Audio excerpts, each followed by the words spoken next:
I just want to start out by saying that Earl had this great line about plants that thrive on neglect, which is going to be my next poem, I tell you.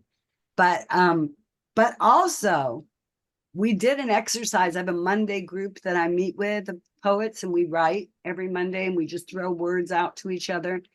And I'm in charge of a phrase, and Joe's in charge of the time, and we go away for 40 minutes, write, and come back and just read what we've written, no judgment. And so a lot of the poems in Life on Earth were written that way. They're using words that were given to me that I had to create a poem out of.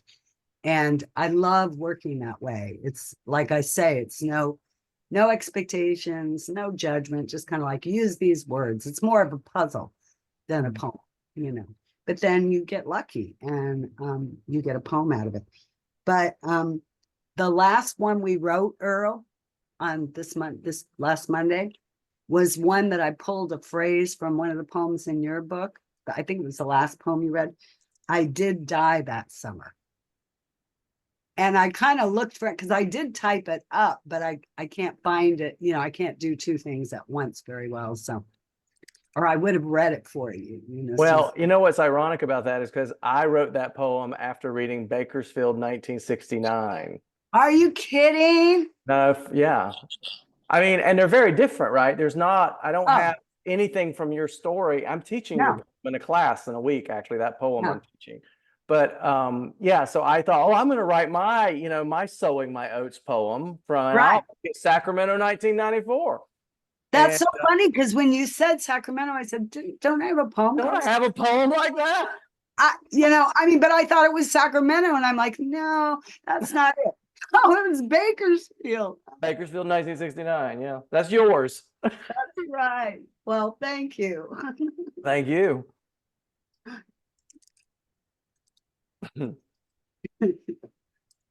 I just wanted to jump in because that's just so familiar to me what you guys are talking about, because I do that a lot. I'll take a title or a line from John Ashbery or Anne Sexton or and who was it, Michael, that we even did a thing on the journal, the Neighborhood of Make Believe. Who was that?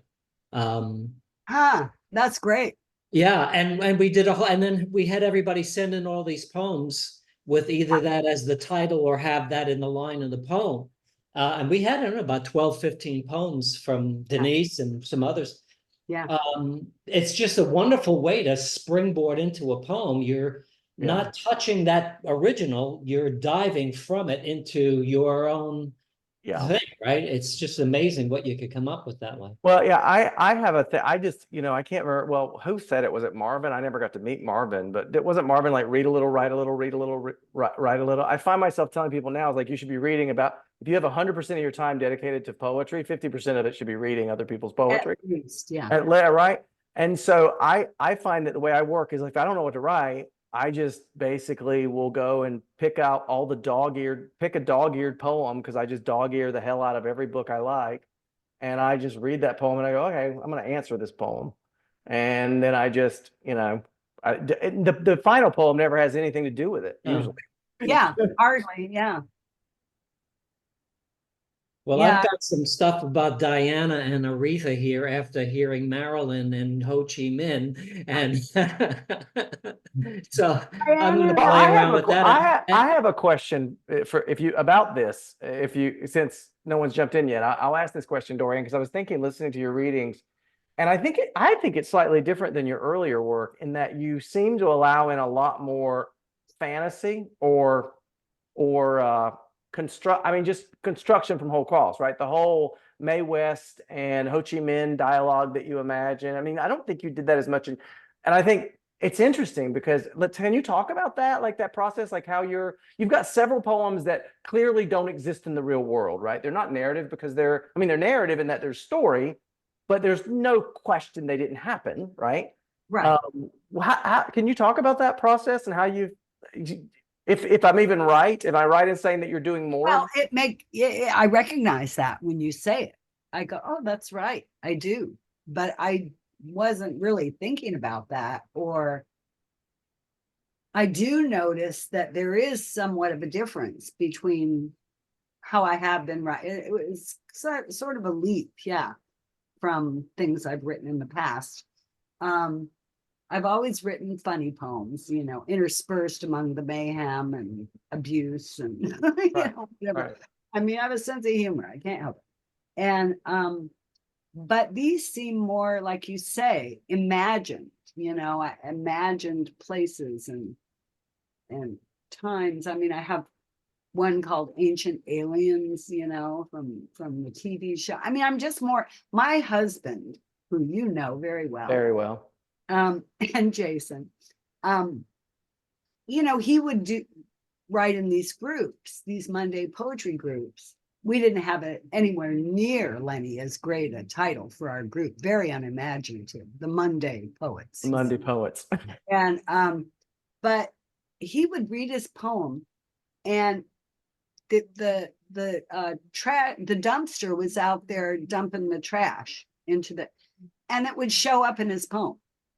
Or he, you know, outside the window, a bird was, you know, that'll show up in his poem. He just takes whatever is fucking next to him, Right. and throws it in the Lets poem. the world in, right? Yeah, and I never do. I'm so lost in the poem, I'm not even thinking about the world, you know. That's And yeah. No, I was gonna say that's another thing that struck me with because I think it's liberating in a way to not. I remember when my first book came out, my husband said, like, what are you gonna write the second book? What's the first book about? And I'm like, well, it's basically my relationship with my mother and my father and coming out in the South. And I said, well, what are you gonna write about next time? I was like, well, it'll probably be more poems about my mother and my father.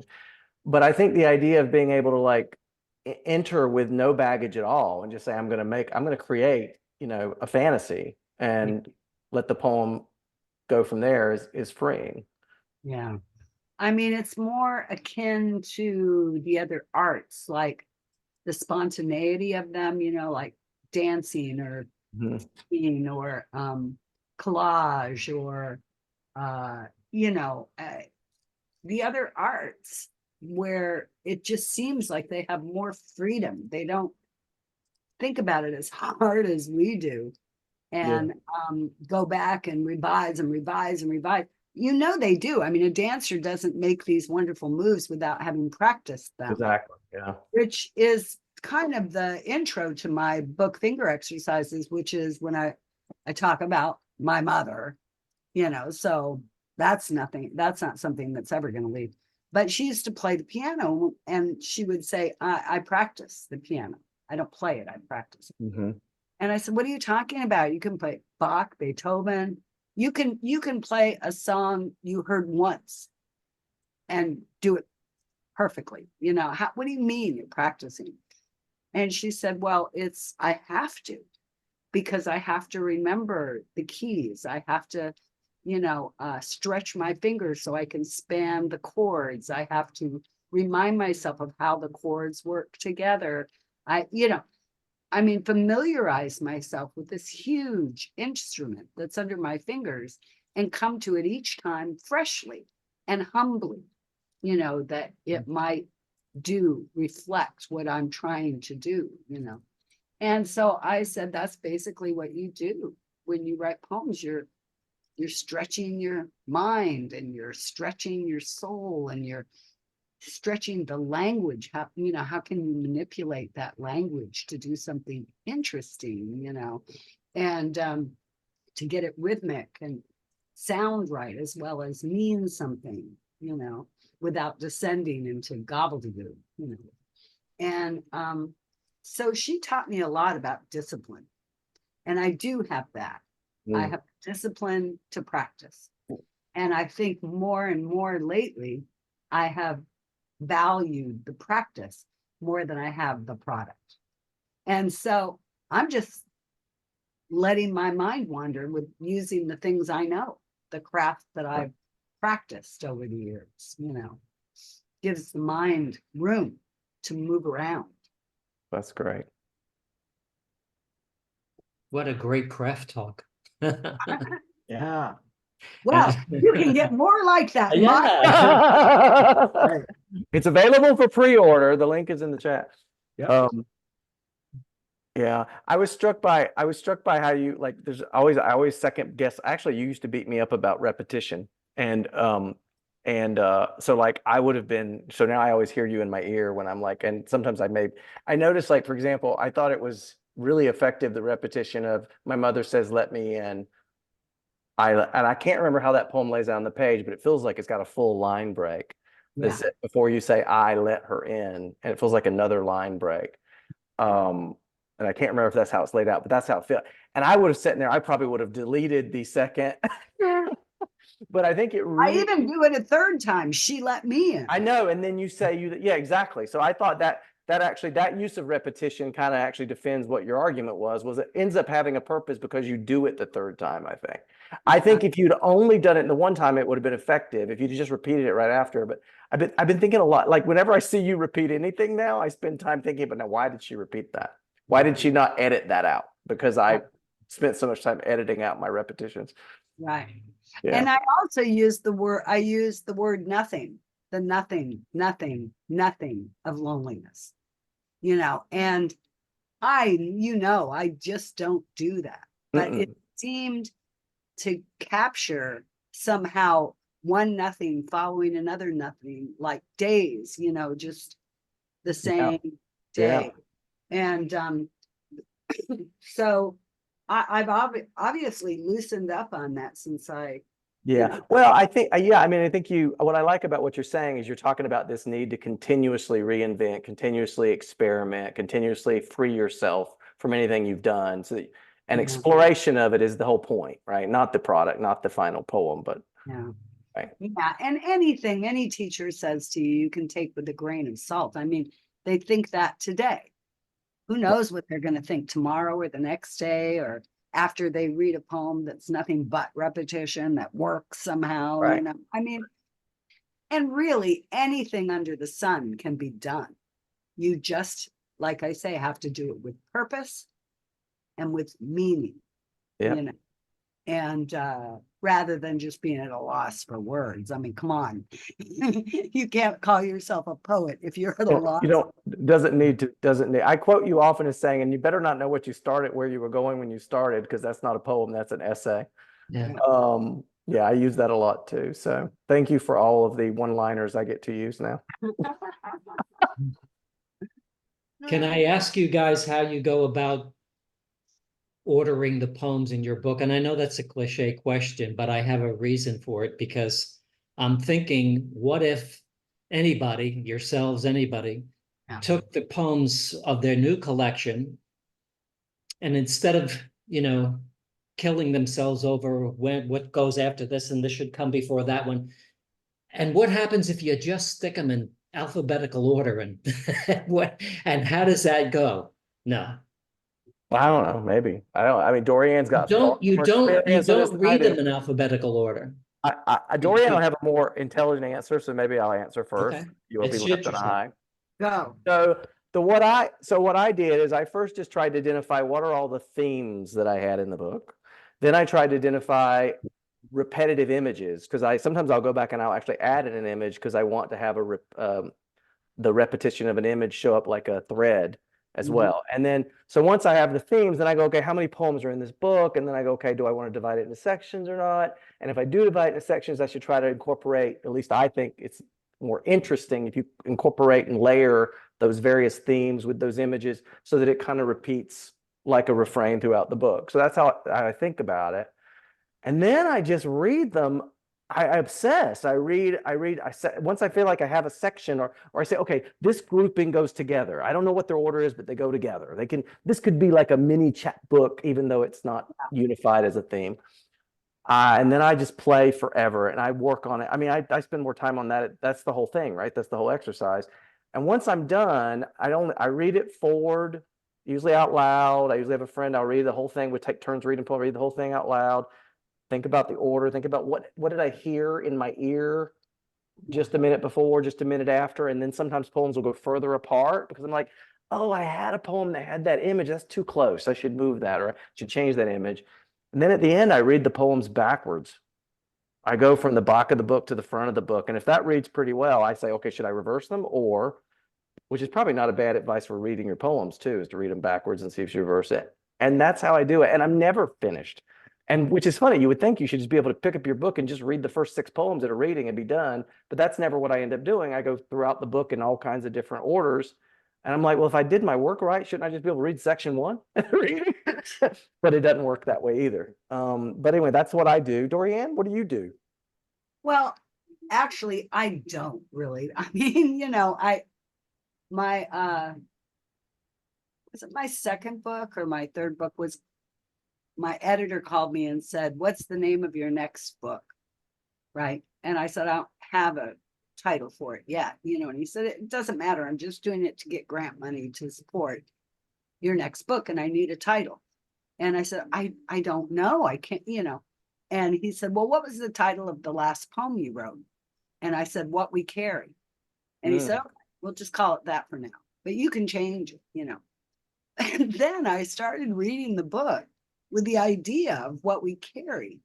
And it was so great. It was like we carry grief, we carry joy, we carry our past, we carry our dreams, I thought that's a great title. And so then I went back through the book and looked for words that I could replace with the word carry. And then it did, just like you say, Earl, it started to have this kind of thread going through. And so that was given to me in a way, right? And then Joe has ended up being the one who orders my books. So you all have to get a husband. Does he? I was going to say, does he? Can you rent that service? And because I would just give up. I just go, I can't do this. And he goes, give it here, I'll do it. And he would do it. It would be great. And so then for this last book, Life on Earth, it was such a relief when I realized the book was going to be called Life on Earth, because I thought, it doesn't matter what the fuck I put in it. It's life on Earth. Everything. If I'm talking about Venus, it's life in relation to Earth, Right. I mean, it's just like, I'm free to put them any way I want, And the only thing I knew I was going to end with life on Earth, not begin with it, but end with it, so it sort of pulled the whole thing together. And so, yeah, usually I get someone else to do it for me, most usually my husband. I just leave the hard stuff up to him. But what was your reason now, Lenny, for asking? Well, you go to a reading, whether you're in the audience or you're up on the stage and you're going to read. You pick out the poems you're going to read. I don't know anybody who just picks up their collection and reads straight through from the first to the first 5 to 8, well, however many poems you're going to read. I don't know anybody who sits in the audience and expects to hear poems in a row as they appear in the collection. And I don't know anybody who, when they buy a collection, sits down and opens up the book, at least initially, and reads cover to cover and says, well, okay, this one, just all the way through. I think many of us, maybe most of us, cherry pick. You flip through the book and you read this one, you go to the front and read that one. And so all of the time spent in doing what you guys just talked about, putting them in an order and doing all this, I'm wondering how much is the reader getting that if they're not reading it like that? No, and in fact, I think it's better for them when they go home, pick up the book and read through and go, oh, she read that poem. Oh, that was a poem we heard, right. Rather than, oh, well, I won't even bother with the first part. Right. Yeah. That's another reason not to read it straight through. In case they do read poems in order. Yeah. But a woman told me once that she picked up my book and the longest title in the book is, I watch my neighbor watch porn through the kitchen window. And she said, well, I'm going to read that one first. Yeah. Yeah. And I mean, not only did it stick out, but when she read it, she went, oh, yeah, that'll be a good one to read. So I think that's how people, often read books, too. They look at the table of contents and they see a title like Mugged by Poetry, right. Or whatever. They go, oh, I'll read that one, or, because of interest. So what I'm saying is if it was in alphabetical order, what's the difference? And if you're up there reading, you can find the poem you're looking for easier because it's in alphabetical order. I mean, it's silly. I'm just throwing it out there as a Yeah, big it's one. interesting. I mean, I don't read, but maybe that's because I view my reading of poetry. I mean, I don't always view it as just a leisure activity. I view it as practice for research. Really, I view it as like study to read, and I also enjoy it. So, like, if I generally I will spot check a few poems based on the table of contents, and then after that, I go back and read it front to back. Yeah. Now, I don't always do that with a new and selected because it's just that doesn't work that way, right? But for a collection, I feel like I assume maybe it's because the way I work that way. I just assume the author, actually the poet, put them in a certain order for some reason. Yeah, it's gotta be, it's more for the poet than is for the reader, I think, because that gets you more intimately involved with those poems, even though you've read them and reread them and tweaked them a million times over. By now that you're gonna put them in order and have them see what sings Yeah. with what, Right, you right. get that echo and you get that thread. Even if the reader may not see it, you get it, you understand, you're attached closer to your babies that way, right? Yeah, I mean, like I said, like I dropped that little Easter egg where I decided I would repeat a certain word in a title, and then but I have like 7 of those going. I have like a certain image. I have a certain, the way the themes of the individual topics are. So I guess I feel like the book itself should be like one big poem, and you should treat the book as at least as not necessarily as a new and selected, but as a smaller collection, a single collection. I feel like you should treat it and organize it the way you would organize the lines of your poem. Yeah. So that the book itself is a poem when you look at it from a distance. Yeah. I mean, I'd like to think that's what we're doing, but I don't know if that's what the final result is, because you're right, you don't know how someone's going to read it. Really, they should be able to pick up any single page Yeah, and hopefully. experience. Yeah. I mean, somebody in here said, they do read a book cover to cover. And I think what I do is when I go to the bookstore, I go through and read poems that attract me. Right. From the titles. Or I just flip through it and look at, if I see something that has an interesting line breaks on the page, or, something that attracts me, and I'll read that poem and then read a few others. I always read the first and the last one. And if I've enjoyed all the poems I've randomly sort of chosen, then I'll buy the book. Right. If I did, if I like the first poem, but I go through and I don't like the other poem, it's like one of those books where the first poem is great, but the rest of them kind of suck, Yeah. And but when I'm at home and I finally sit down to read it, I do read it, from front to back. And it does, like you say, Earl, kind of hit you like a long poem. Right. And one of the ways I know I consciously worked on that was with the title, the epigraph by Mary Ruefully, and then dedicating the entire book to us. Yeah. So that as you read the poems, if that's echoing in your mind, you're saying, yes, this is what it's like. Right. This is what it's like to do the dishes and see your neighbor watching porn with his wife and baby upstairs on the second floor.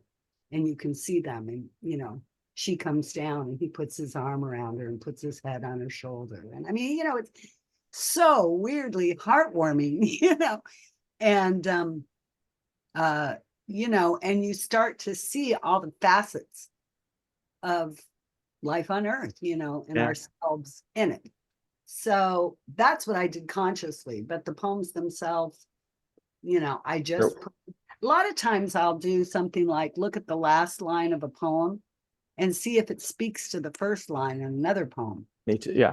If there's a bike in the last poem, I'll put a bike at the beginning, or if I have a poem, that's about a bike again, that might go in the first line. And the poems might be wildly different, but creates that sense of a thread, like what you're talking about, that somehow one poem naturally, organically leads into the next. Lynn Haginian did that with her book, My Life, the late, great Lynn Haginian. Yes. Thank you so much. Any other questions before we close tonight? This has been a wonderful, wonderful reading and a wonderful Q&A session. I can't express how great it's been. Thank you for having us. Got enthusiastic listeners here. Thank you.